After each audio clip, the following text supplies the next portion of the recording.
Om Swastiastu. Selamat pagi, Dok Devi. Sebelumnya, terima kasih atas kesempatan yang telah diberikan kepada saya. Perkenalkan, nama saya Nima Devina Pandivanya dari kelas B dengan NIM 2009 511 Pada kesempatan kali ini, saya akan menyusul kuis dengan tugas pengganti yang berjudul Kasus Urolithiasis pada Anjing untuk memenuhi mata kuliah ilmu penyakit dalam hewan kecil dengan dosen pengampu Dr. Hewan Putu Devi Jayanti MSc. Urolit atau batu, kalkuli, kristal, ataupun sedimen yang berlebihan dalam saluran urinaria. Nah, yang pertama yaitu ada etiologi dari urolithiasis. Urolithiasis merupakan penyakit yang disebabkan adanya urolit atau batu, kalkuli, kristal, ataupun sedimen yang berlebihan dalam saluran urinaria. Urolit merupakan bentukan mineral yang umumnya tersusun atas sulfit, kalsium oksalat, kalsium fosfat, asam urat, dan juga kistin pada urin. Patogenesis, urolithiasis sendiri biasanya terjadi pada hewan domestik seperti anjing dan kucing yang dimana bentuk dan jumlahnya itu tergantung dengan infeksinya.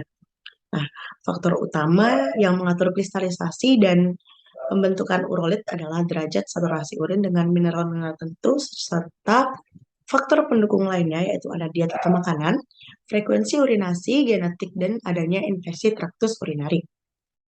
Akumulasi urolit sendiri pada vesika urinaria dapat menyebabkan rupturnya dinding vesika urinaria dan rupturnya saluran pada uretra, yang dimana pecahan urolit ataupun kalkuli yang terbawa melalui uretra juga akan menyebabkan radang sehingga pembuluh darah pada dinding saluran perkencingan juga akan pecah dan memicu adanya darah pada urin.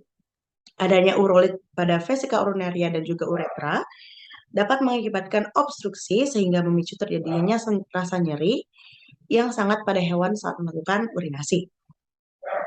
Selanjutnya adalah tanda klinis. Hewan-hewan yang menderita urolithiasis diketahui tanda klinisnya bervariasi tergantung pada tempat peletakannya dan struktur otonomi sistem urinarianya dan juga jenis kelamin. Nah, jika terdapat batu pada saluran urinaria, maka menyebabkan kesulitan membuang urin, rasa sakit pada ginjal dan saluran urinaria, serta distensi pada abdomen. Kondisi ini akan menyebabkan stranguria atau pengeluaran urin dengan frekuensi lambat, disuria atau kesakitan juga kesukaran pada saat urinasi, dan anuria atau tidak dapat mengeluarkan urin. Nah, selanjutnya itu jika terdapat batu pada ureter akan menyebabkan kolik di mana penderita biasanya memutar badan untuk mendapatkan posisi yang dapat mengurangi rasa nyeri. Selanjutnya, jika penyumbatan telah berlangsung lama, akan timbul tanda seperti depresi, lesu, anoreksia, atau berkurangnya nafsu makan yang diikuti oleh tanda urinnya. Oke, selanjutnya itu diagnosis. Diagnosa penyakit urolithiasis dapat dilakukan berdasarkan anamnesa, pemeriksaan klinis, dan pemeriksaan penunjang dan pemeriksaan lainnya.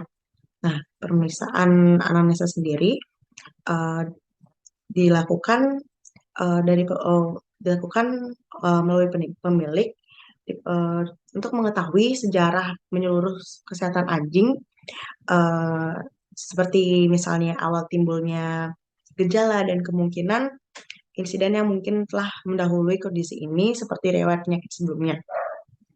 Pada saat pemeriksaan klinis itu dilakukannya dengan melakukan palpasi pada daerah abdomen dan pemeriksaan penunjang di sini yang digunakan untuk menegakkan diagnosa urolithiasis adalah fotoronsen dan ultrasonografi atau USG, dan pemeriksaan laboratorium juga dapat digunakan untuk melakukan uji sampel urin pada anjing. Baik. Selanjutnya yaitu pengobatan dari urolithiasis. Nah, pengobatannya sendiri yaitu terapi yang dapat digunakan untuk pada pasien penderita urolithiasis sendiri adalah kateterasi, yang dimana kateterasi ini untuk mengeluarkan urin dan kristal pada vesika urinaria. Selanjutnya ada penyuntikan cairan fisiologi intravena atau perfusi yang digunakan untuk mengganti cairan tubuh dan menstabilkan pH cairan tubuh. Nah, selanjutnya itu ada pemberian antibiotik. Pemberian antibiotik ini dilakukan untuk mencegah terjadinya infeksi sekunder oleh bakteri dan obat-obatan parasim atau mimetik, dan menstimulasi otot vesika urinaria. Selanjutnya yaitu ada tindakan bedah yang dimana dalam beberapa kasus sendiri tindakan bedah seperti kistotomi, uretrotomi ataupun uretrostomi diperlukan untuk menghilangkan sumbatan atau mencegah terjadinya pengulangan timbulnya kristal mineral. Selanjutnya yaitu laporan kasus di mana sinyal umumnya jenis hewan yaitu anjing ras hewan otopet. Umur hewan 1 tahun 6 bulan dengan berat badan 15,5 kg. Anamnesanya seekor anjing ras Rottweiler bernama Rod berumur 1,5 tahun mengalami kencing berdarah atau hematuria selama 1 minggu.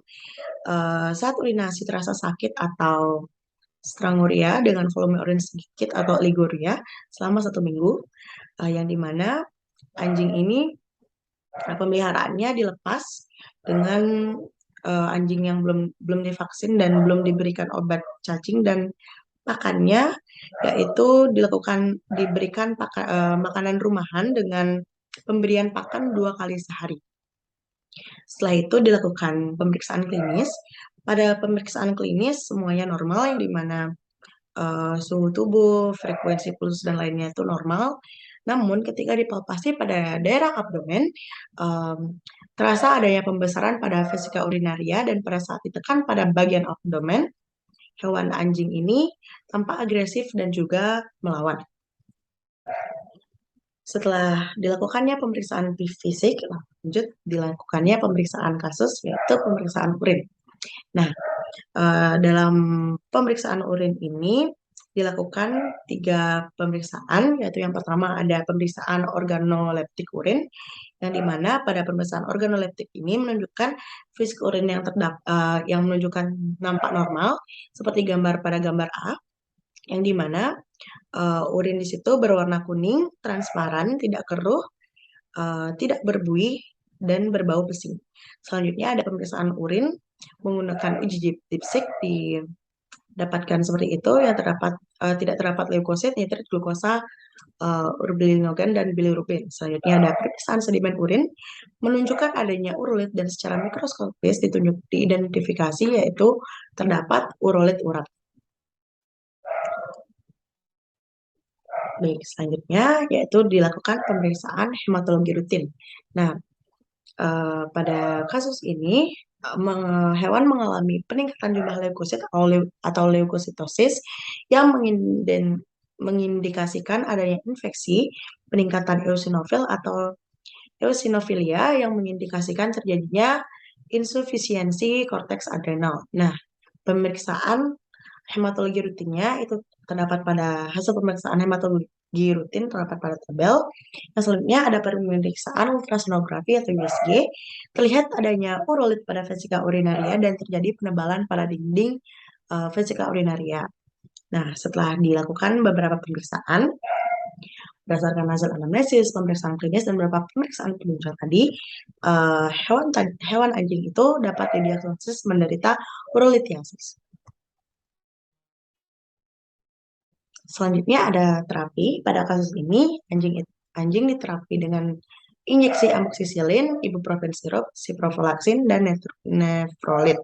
Selain itu, pakannya juga perlu diperhatikan dengan mengurangi pemberian pakan tinggi purin, misalnya hati ayam, jeroan, tempe tahu, untuk menghindari terjadinya masalah pada saluran perkencingan.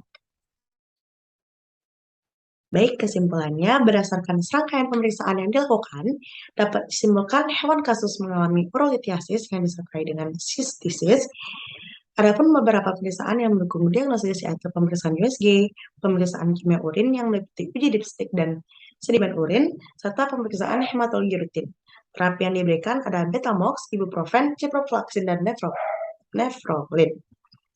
Baik, ini merupakan sumber-sumber yang saya gunakan untuk menyusun bahan pembelajaran ini. Baik, sekian dari saya. Mohon maaf apabila ada salah kata. Saya tutup dengan Parama Santi. Om, Santi, Santi, Santi, Om. Terima kasih, Dok.